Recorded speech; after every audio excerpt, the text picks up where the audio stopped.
magsisiyasat, magmumulat, pukaw, kasama si Vince Kasilihan.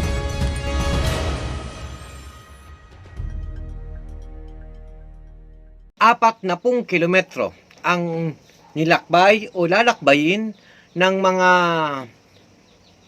kababayan natin mula po sa Iriga City hanggang pong Naga City. Mga kababayan, nagkaroon po ng lakbay dalangin para kay ina sa panahon ng Jubileo. Ang iba nating mga kababayan sa Kabikolan, kasama po si Inay Maria Magnificat, patungo po sa dambana ni ina ng Peña Francia, dyan po sa syudad ng Naga. Mula po sa Archdiocesan Shrine of St. Anthony de Padua, sa syudad po ng Iriga, papunta po sa Basilica Minore sa syudad ng Naga, kung saan andun po ang National Shrine ni Our Lady of Peña Francia, dyan po sa Balatas, Naga City. Mga kababayan, si Bishop Gerald Alminasa ng Diocese of San Carlos, Negros Occidental, at si Father Wilmar Tria ang nagselebrar ng misa bago po magsimulang maglakad dyan po sa Archdiocesan Shrine ng St. Anthony de Padua sa Iriga City. Matatandaan po natin na ito pong lakbay dalangin ay nagsimula noon pang 2019 sa panahon po ni Rodrigo Roa Duterte, kung saan marami po ang pinaslang ng mga kababayan natin dahil sa drug war. Ito pong paglalakbay na ito, mga kababayan, ng ating mga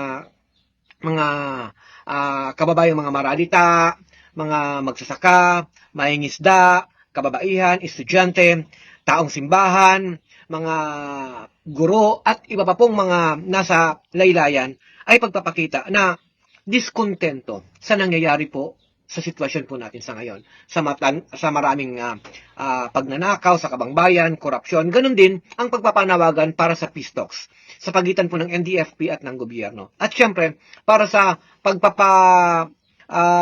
release sa lahat po ng mga bilanggong politikal. Ganun din ang pagtaas ng sahod ng mga manggagawa at pagbibigay ng serbisyo sosyal sa ating mga kababayan. Ang sitwasyon pong ito, sa panawagan po natin kasabay ng ating